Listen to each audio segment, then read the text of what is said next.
वरहमतुल्लाहि वबरकातुहू। एकदम सादा कर दो माइक के, एक को वगैरह बंद कीजिए, बिल्कुल सादा कीजिए।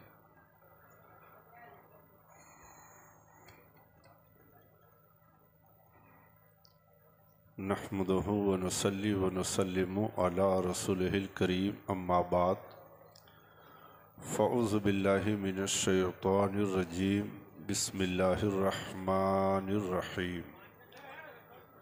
क़द जाअकुम मिनल्लाहि नूर, सदक़ल्लाहु मौलानल अज़ीम व सदक़ रसूलुहुन नबियुल अमीनुल मतीनुल मुबीनुल करीम व नहनु अला ज़ालिका लमिनश शाहिदीन व शाकिरीन वल्हम्दुलिल्लाहि रब्बिल आलमीन। मुअज़्ज़ज़ हाज़रीन, रिपीट वगैरह और कम कीजिए ना, एक को भी ज़्यादा है, एक को तो बिल्कुल नहीं रखिए, रिपीट कम कीजिए। जो बाहर से रिटर्न आवाज़ है ना, उसको और कम कीजिए। उसका सारे जहान में सानी नहीं है, उसका सारे जहान में ऐसा बना है गुम्बदे खज़रा रसूल का। सानी नहीं है उसका सारे जहान में ऐसा बना है गुम्बदे खज़रा रसूल का, और दुनिया न ला सकेगी हश्र तक मिसाल, सजदा जो कर गया है नवासा रसूल का। है दो जहां में सखावतों का चर्चा, है दो जहां में सखावतों का चर्चा, देते हैं साहिलों को हद्दे तलब से वाला, और आया जो भीख लेने उनकी गली में मंगता, दामन को अपने भर कर कहता हुआ ये लौटा, कि मेरे करीम से गर कतरा किसी ने मांगा, मेरे करीम से गर कतरा किसी ने मांगा, दरिया बहा दिए हैं, दुर्बे बहा दिए हैं। दोस्तों, पहली बात तो ये है कि मैं कोई ज़्यादा देर गुफ्तगू करूँगा नहीं। दूसरी बात ये है कि आप बातचीत नहीं करेंगे, खुलूस के साथ, मोहब्बत के साथ, अदब के साथ। ये दीनी महफिल है, इसके मान मर्यादा को हम और आप नहीं जिंदा रखेंगे तो दूसरा कौन रखेगा। कोई ज़रूरी नहीं है कि रात भर हो, थोड़ी ही देर हो, लेकिन सलीके से हो, इसमें अदब भी बरकरार हो, उलमाए कराम का तक़द्दुस जो है वो भी पामाल न हो। इसका निश्चित रूप से एक दूसरे को ख्याल रखना है। बात समझ रहे हैं? जो हजरात जहां बैठे हैं वो अपनी जगह पर संयमी के साथ, आध्यात्मिक सिद्धता के साथ, आप अपनी पवित्र मानसिकता और साफ सोच के साथ आप तशरीफ रखें, इसलिए कि यहाँ के लोग बहुत ही खुलूसो लिल्लाहियत और हसरतो अरमान के साथ ये शहनशाह मदीना कॉन्फ्रेंस मना रहे हैं। हमारी सोच और आवाज़ और कम नहीं हो सकती है, मतलब माइक सादा नहीं हो सकता है, रिटर्न ज़्यादा है, रिपीट वगैरह सब कम कर दीजिए। हाँ, बैक जो है ना वो ज़्यादा है। किसी कहने वालों ने कहा है कि मत जियो पीपल के उस पत्ते की तरह, मत जियो पीपल के उस पत्ते की तरह जो पतझड़ के मौसम में झड़ करके जमीन पर गिर जाता है। जीना है तो जियो उस मेहदी की तरह जो खुद तो पत्थर से घिस जाता है, लेकिन दूसरे के हाथ को लाले लाल कर देता है। भाईजान, मैं आपसे कहना यह चाहता हूं, जब इस दुनिया में आप आए हैं और अल्लाह की धरती पर घर बना करके रह रहे हैं, तो जीना है तो जियो उस पत्थर की तरह, जीना है तो जियो उस पत्थर की तरह जो पर्वत की ऊंचाई से गिरने के बावजूद अपने सुंदरता को खोने नहीं देता, और मरना है तो मरो उस इंसान की तरह जिनको दफनाने के बावजूद उनके बीते हुए पल आपको भूलने नहीं देता। दोस्तों, इस दुनिया में, इस कायनात में ऐसे भी लोग गुजरे हैं जो देखने में ज्यादा हसीन नहीं है, लेकिन हमने उलमा से सुना है, किताबों में आया है कि जब वो चलते थे मदीना की गलियों में तो उनकी कदम का आहट जो है जन्नत में सुनाई देता था। अब आप कहेंगे उस महान महापुरुष विद्वान का नाम क्या है, तो ये उलमा बताएंगे उनका नाम हजरत बिलाल है। और हजरत बिलाल के अंदर ये कमाल आई कहां से? हजरत बिलाल जब बारगाह रसूल में आए तो उन्होंने इस चीज पे अहद और संकल्प ले कायनात के रसूल पूरी दुनिया का सिस्टम तो बदल सकता है, लेकिन बिलाल आपकी गुलामी का पट्टा गले से नहीं उतार सकता है। यही वजह है कि हजरत बिलाल को कब्र के गोद में गए साल नहीं सदियां गुजर गए हैं, लेकिन आज भी उनके नाम के फुइज़ो बरकत का चश्मा जारी और सारी है, जिससे लोग जो है फैजियाब हो रहे हैं। मैं साफ कहना चाहता हूं दोस्तों कि दीपक बोलता नहीं है, दीपक बोलता नहीं है, बल्कि उसका प्रकाश परिचय देता है। ठीक इसी प्रकार से आप भी अपने बारे में कुछ न बोलो, आप अच्छे कर्म करते रहो, वो ही आपका परिचय देंगे।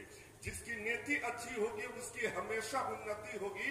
मैं अगर ये कहूं कि मैं सर्वश्रेष्ठ हूं तो ये आत्मा विश्वास है, लेकिन हम ही सर्वश्रेष्ठ हैं तो ये अहंकार है। मैं एक बात और अर्ज करना चाहता हूं भाईजान, जिंदगी में जीवन में कभी भी किसी को खुश करने का मौका मिले तो मत चुकना है मेरे दोस्त। वो बड़े खुश नसीब लोग होते हैं जो किसी के चेहरे पे मुस्कुराहट दे पाते हैं। इसलिए कि रिश्तों की सिला यदि अगर भावनाओं से हुई है तो टूटना मुश्किल है, अगर स्वार्थ से हुई है तो टिकना मुश्किल है। इसलिए दोस्तों कि श्रद्धा जान देती है, निम्रता मान देती है, योग्यता स्थान देती है, पर ये तीनों मिल जाए तो किसी भी व्यक्ति को किसी भी जगह सम्मान देती है। आज मैं अभी रघुकुल विवाकर मर्यादा पुरुषोत्तम अपने नबी के जन्म स्थली पावन पुत्र मक्का की दर्शन कथा प्रस्तुत करने का मैं प्रयास कर रहा हूं। तो आप सभी लोग अपने मन को एकाग्रचित करके अपने मन के भाव से बैठो और नबी के प्रेम सागर में डूब के खुलूस से कहो सुभान अल्लाह, और मोहब्बत से और मोहब्बत से। और मैं साफ कहना चाहता हूं कि जिंदगी में कभी भी रिस्क लेने से डरो मत, या तो जीत मिलेगी और हार भी जाओगे तो सीख मिलेगी। दोस्तों आपका ये जो भारत देश है हजरत, ये ऐसा देश है जो धर्म से अनुप्राणित होता है, और जो देश धर्म से अनुप्राणित होता हो वो देश कभी भी धर्मनिरपेक्ष नहीं हो सकता। और इसलिए भी नहीं हो सकता इसलिए कि इस देश के सर्वोच्च न्यायालय के एम्बलम पर लिखा हुआ है यतो धर्मस् ततो जयः। तो जो देश धर्मपरायण शासक हो और उस देश के सूबा बिहार में सरकारें शहंशाह मदीना कॉन्फ्रेंस हो और उस जलसे की सदारत सरपरस्ती ऐसे आलिम उलमा करते हो तो निश्चित रूप से धर्म को तख्त पर ले जाने का योग अच्छा बनता है। तो दोस्तों आप खुशनसीब है कि अली वाले भी हैं, वली वाले भी हैं, नबी वाले भी हैं। ये उलमा किराम के चेहरे पे मुस्कुराहट, इनका स्वभाव इखलाक देखने के बाद ये कहने पर मैं आमादा हूं कि एक जिंदगी में कितने किरदार निभा के बैठे हैं। एक जिंदगी में रहने दो ए बाबू, रहने दो, एक जिंदगी में कितने किरदार निभा के बैठे हैं। ये ऐसे सुरकाही वाले के अकीदतमंद है कि अपना सिक्का जमा के बैठे हैं। मैं तो मिलने गया था हजरत से कयाम गाह में, हमें पता लगा कि ये मंच पर आके बैठे हैं। अभी जैसा था वैसा था, हम कोई शायर ये नहीं है बाहर के रिपीट वगैरह सब बंद करो ना, कितना अच्छा हो गया था, तो बंद करो ना उसको। अभी जो हो गया था उस हिसाब से करो ना, मेरी बात फिर वैसे तुम कर लेना वापस, वैसे तुम करो। हेलो, अब इसमें हल्का एक को दो, मोहब्बत से कहिए सुभान अल्लाह। बस आवाज की गति में ज्यादा उछाल ना हो, दाद देने का सिर्फ एहसास हो। देखिए एक होता है एहसास होना और एक होता है एहसास का मुर्दा होना। पहले आप इसको समझ लीजिए, एहसास किसको बोलते हैं? जैसे हजरत को मैंने टच किया, हजरत ऐसे करते हैं, इसको बोलते हैं एहसास होना। और हजरत को ज़बह भी कर दे पता न चले तो इसको बोलते हैं एहसास का मुर्दा होना। तो अगर आपका एहसास जिंदा है, कहीं बात में दम और खम दिख जाए तो आप एहसास दिला दीजिएगा, कोई ज्यादा चीख और पुकार की जरूरत नहीं है। कुछ कहने से पहले आइए हम और आप सरबरे बनिए आदम रूह रबाने आलम अकामत हुदूद अहकाम तादिल अरकान इस्लाम यमनो सआदत के बैकरे हिमायून खैरातो बरकात के कासिम करीम के बारगाह बेकस पनाह में दुरूद पाक का नजराना अकीदत खुलूस के साथ पढ़े दुरूद पाक अल्लाहुम्मा सल्ली अला सय्यिदना मौलाना मुहम्मद मादरुल जुद वल करम वालैहि बारिक वसल्लम सलातु व सलाम अलैका या रसूल अल्लाह सल्लल्लाहु तआला अलैहि बारिक वसल्लम। देखिए, इस समय गुफ्तगू भारत देश या और भी देश कहीं भी जाकर के जो हालात है, स्टेज पर क्या बोलना है नहीं बोलना है सोच समझ करके बोलना है, क्योंकि आपका ये दीनी जलसा तो है लेकिन इसमें मुखबिर भी है। मुखबिर समझते हैं ना, बोलिए ना तो भाई, मुखबिर समझते हैं ना, जासूस जिसको बोलते हैं, है ना।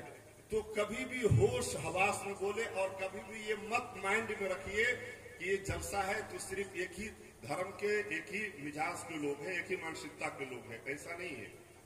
बात सिर्फ इसमें नबी की हो, अल्लाह उसके रसूल का जिक्र हो और जो बुजुर्गान दीन है उनका तस्करा हो, ताकि यहाँ जो लोग आते हो वो कि यहाँ से एक अच्छा तअस्सुर लेकर के जाए कि नहीं। कहीं कॉन्फ्रेंस में गया था, वहां पर बहुत अच्छी अच्छी बातें हो रही थी जिससे इंसान के मालूमात में इजाफा हो। हिंदू धर्म की एक बाल भारतीय किताब है वदुल्ला भाई हजरत, उसके अंदर एक छोटा सा मंत्र है। वो मंत्र क्या है? यतो धर्म ततो जया, यतो धर्म ततो जया, नाशी सत्य परो धर्म। उसने साफ ये कहा कि यतो धर्म ततो जया, नाशी सत्य परो धर्म, परोपकार पुण्यम पापाय परपीतनम, धर्म रक्षा धार्मिकम विद्यादति विनम। उसने साफ ये कहा कि जहां धर्म है वहां विजय है। नाशी सत्य परो धर्म, कि झूठ जो है धर्म को नष्ट और भ्रष्ट करता है।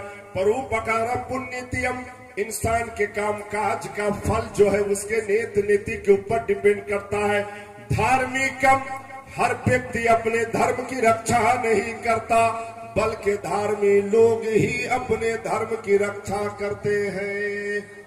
आज यहाँ के लोग धार्मी हैं, अल्लाह उसके रसूल के चाहने मानने वाले हैं, तब न जाकर के अभी ये मजलिस मना रहे हैं।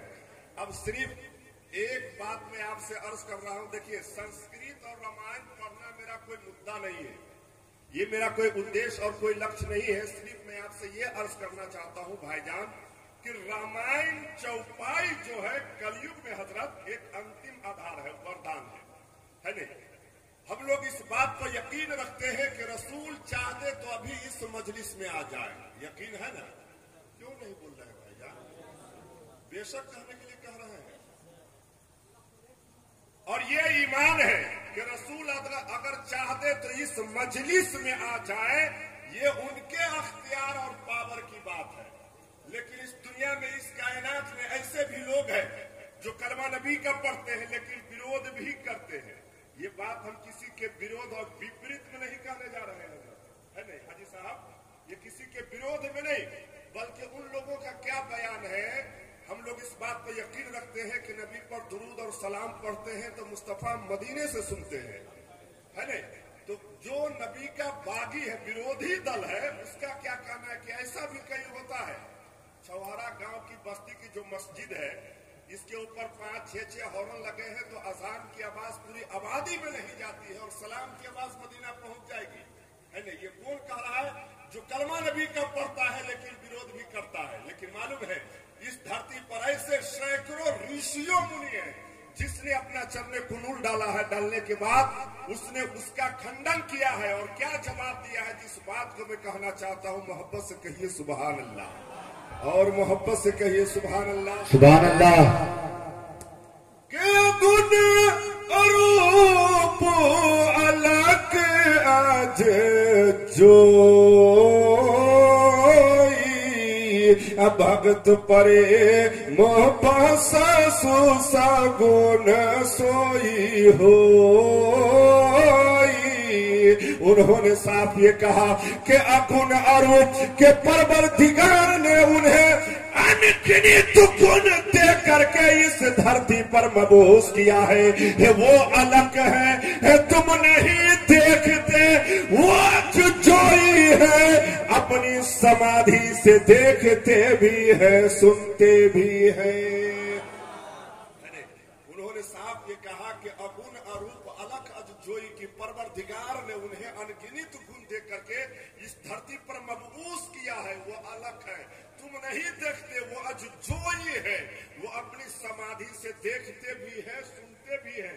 और इसी बात पर बरेली के ताजदार सरकार आला हजरत इरशाद फरमाते हैं, हबीब या रसूल अल्लाह के दूर नजदीक के सुनने वाले वका, दूर नजदीक के सुनने वाले वकार, दूर नजदीक के सुनने वाले वकार, कान लाल करामत बिलाखो सलाम, मुस्तफा जान रहमत बिलाखो सलाम, शम्य बज़ में हिदायत बिलाखो सलाम।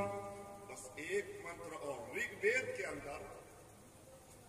के अंदर ये मंत्र है, उसने साफ ये कहा है कि सत्य न धार जत्ते पृथ्वी, सत्य न तप्पे रवि, सत्य न वायु पूपायन्ति सर्व सत्य प्रतिष्ठितम विद्या मित्रं परिभाषा मित्रं गिरि सूचिये भयाधि तुला सुखदम मित्रम धर्म मित्रम मर्तस्ये। उसने साफ ये कहा कि सत्य न धार जत्ते पृथ्वी की सच बात की शिक्षा देने वाला, सच बात की दशा और दिशा देने वाला, मक्के में प्रवेश करने वाला जनाबे मोहम्मदुर रसूलुल्लाह गए हैं। ये कौन कह रहा जो कलमा नबी का नहीं पढ़ता? तो भाईजान आप खुशनसीब हैं कि आप अली वाले भी हैं, वली वाले भी हैं, नबी वाले भी हैं। मोहब्बत से कहिए सुभान अल्लाह, और मोहब्बत से बोलिए सुभान अल्लाह। दुरूद शरीफ पढ़िए, अल्लाहुम्मा सल्ली अला सय्यिदना मौलाना मुहम्मद मादरुल करम वालिहि बारिक वसल्लम, सलातुम व सलामुन अलैका या रसूल अल्लाह सल्लल्लाहु तआला अलैहि बारिक वसल्लम।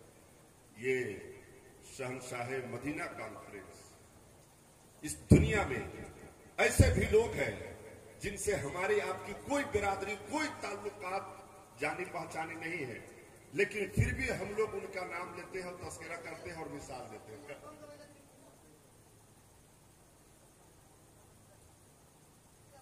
मोहब्बत से कहिए सुभान अल्लाह। इस दुनिया में बहुत से ऐसे लोग हैं जिनसे हमारे आपकी कोई ताल्लुकात नहीं है, कोई जाने पहचानी नहीं है, लेकिन फिर भी हम लोग उनका नाम लेते हैं और तस्करा भी करते हैं, मिसाल भी देते हैं। देते हैं कि नहीं देते? अरे बाबू भाईजान देखिए, मैं नहीं बोल, कम से कम आप तो ध्यान दीजिए। मैं बात वो बता दूंगा ना कि आपके तलवे के नीचे से मिट्टी खसक जाएगी। खिताब करने के लिए सुकून का होना जरूरी है नहीं? जब तक आपका मिजाज हमारी तरफ मुखातब होगा नहीं, मैं नहीं बोल पाऊंगा। ए बाबू ए बैठ ना भाई,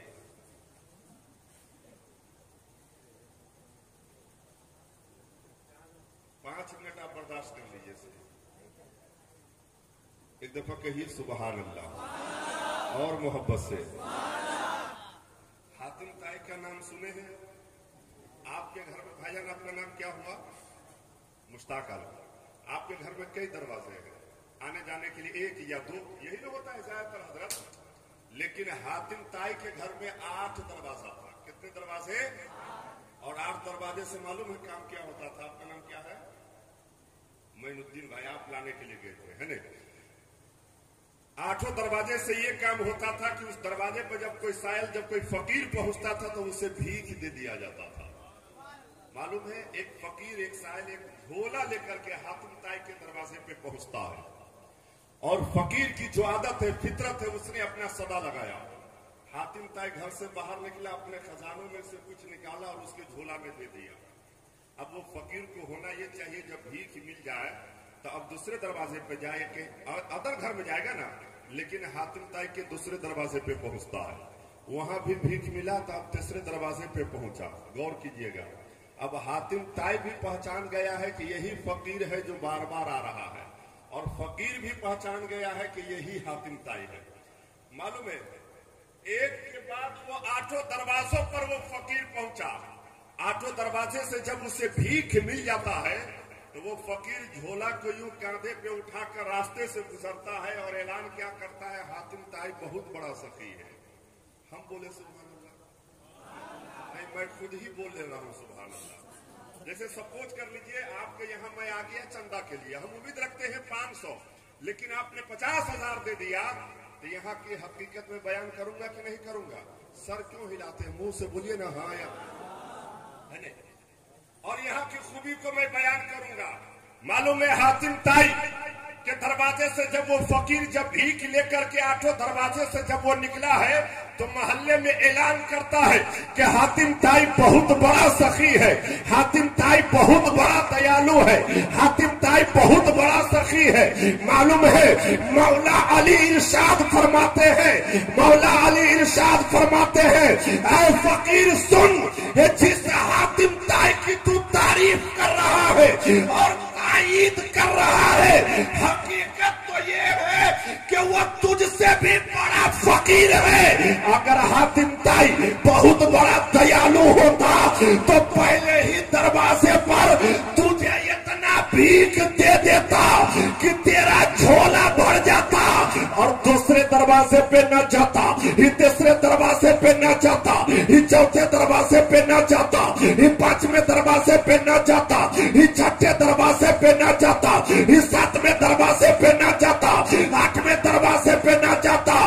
मौला अली इरशाद फरमाते हैं, ऐ फकीर सुन, तू जानना चाहता है कि इस कायनात में अगर कोई सबसे बड़ा सखी है तो उसका नाम मोहम्मद मुस्तफा। नारे तकबीर, नारे रिसालत, शहंशाह मदीना कॉन्फ्रेंस हजरत अल्लामा मुशाहिद रजा चतुर्वेदी, नारे तकबीर, नारे रिसालत। वाह वाह। सरकार आला हजरत इरशाद फरमाते हैं, हबीबी या रसूल अल्लाह, के हाथ जिस समत उठा, हाथ जिस समत उठा गनी कर दिया, मौजे बहरे से खाबत बिलाफो सलाम। और कौन देता है देने को मुंह चाहिए, देने वाला है सच्चा हमारा नबी। और मोहब्बत से कहिए सुभान अल्लाह। आखिरी बात हमारी तरफ से आप समाप्त कीजिए। अबू जेहल का नाम सुने हैं? क्यों नहीं बोलते हैं आप? अबू जेहल एक बहुत बड़ा शातिर और चालाक इंसान का नाम है। अबू जेहल यानी जाहिल का बाप। एक रोज उसके दरवाजे पर एक सायल, एक फकीर पहुंचता है, और पहुंचने के बाद फकीर वो सदा लगाता है, मैं कई दिनों का भूखा हूं, प्यासा हूं, आप अपने खजानों में से हमें कुछ अता कर दो। अबू जेहल जैसे ही घर से बाहर निकलता है, वो पहचान गया कि ये अजनबी है, कोई बाहर का रहने वाला है। अबू जेहल उस फकीर से कहता है, ऐ फकीर, अगर मैं भीख दूंगा तो थोड़ा दूंगा, क्या मैं तुझे उस आदमी का पता बता दूं जो एक बार तुझे भीख दे दे तो तू जिंदगी भर खाएगा? वो फकीर कहता है,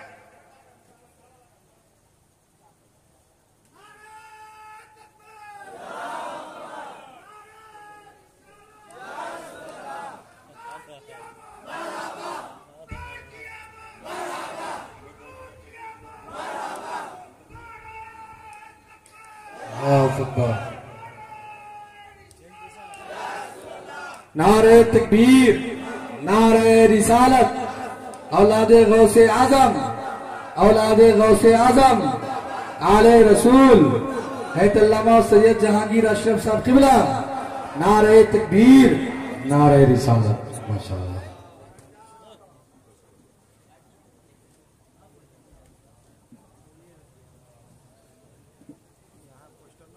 आप खुशनसीब है कि इस समय पीरे तरीकत औलादे गौसे आजम औलादे रसूल यहाँ पर तशरीफ रखते हैं।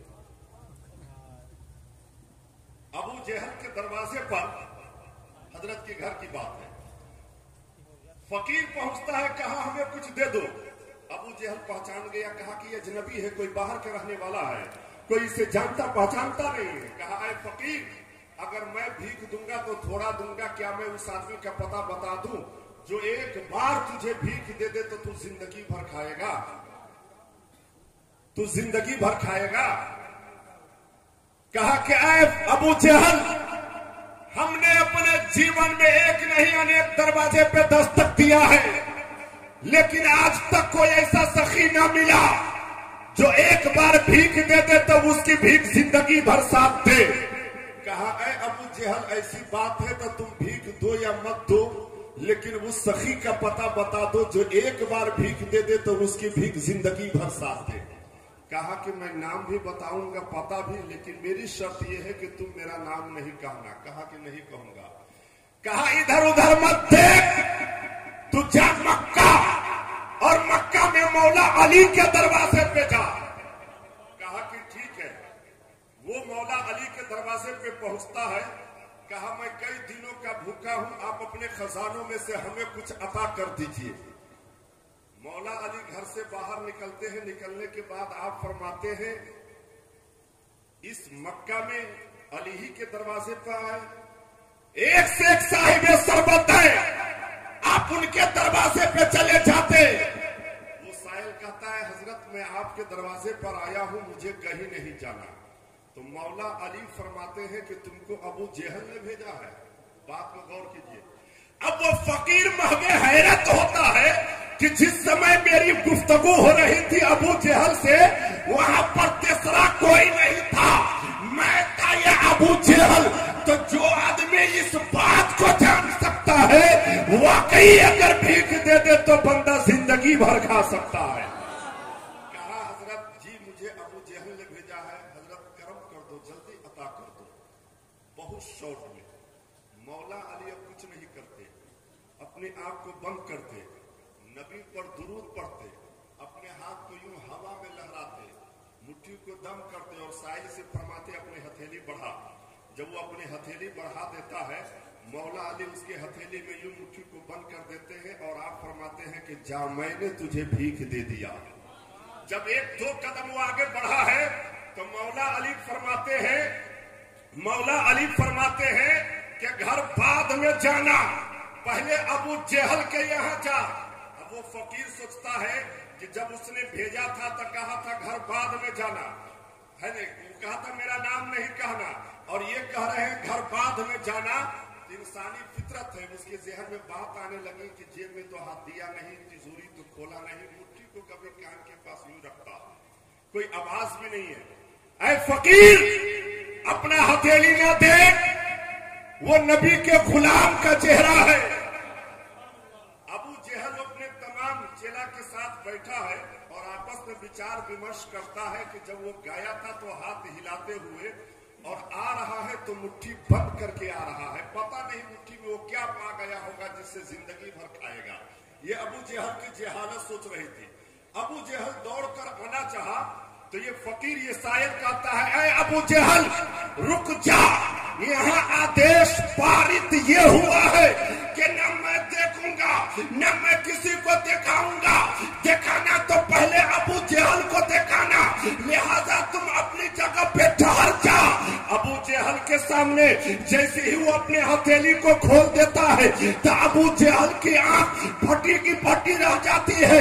अब अबू जहल जो है अपने साथियों में कहता है कि मौला अली ने इस मोती को एक समंदर की तरह से निकाला होगा, एक सवारी बाजार से मंगाया होगा, एक अस्पताल से हासिल किया होगा। तो वो सायल कहता है, आए अबू जहल सुन, अगर पूछना है तो मुझसे पूछ। मौला अली ने इस मोती को किसी समंदर की तरह से नहीं निकाला है, किसी सवारी बाजार से नहीं मंगाया है, बल्कि मौला अली ने अपने नबी पर दुरूद पढ़ करके दम कर दिया है और अल्लाह ने हीरे में तब्दील कर दिया है, हीरे में तब्दील कर दिया है। अब बिला तस्बीह मुशाहिद रसा को अर्ज कर लेने दिया जाए, ऐ हमारी कौम के गरीब गजूर सुन्नी मुसलमानों, ऐ मेरे नबी के चाहने वालों, ऐ मेरे नबी के सहदाजों, ऐ मेरे नबी के गुलामों, ऐ मौला अली शेरे खुदा, ये कोई नबी नहीं है, ये रसूल नहीं है, ये पैगंबर नहीं है, बल्कि मौला अली ये नबी के गुलाम है। तो जब नबी के गुलाम मौला अली का ये आलम है तो उस नबी का क्या आलम होगा जिस नबी के अंदर खिताब आदब भी है, शुजाअत नूह भी है, मार्फत शीश भी है, खुल्लत इब्राहिम भी है, लिसान इस्माइल भी है, रसाए इसाक भी है, फसाहत सालिह भी है, बशारत याकूब भी है, हुस्न यूसुफ भी है, कलाम मूसा भी है।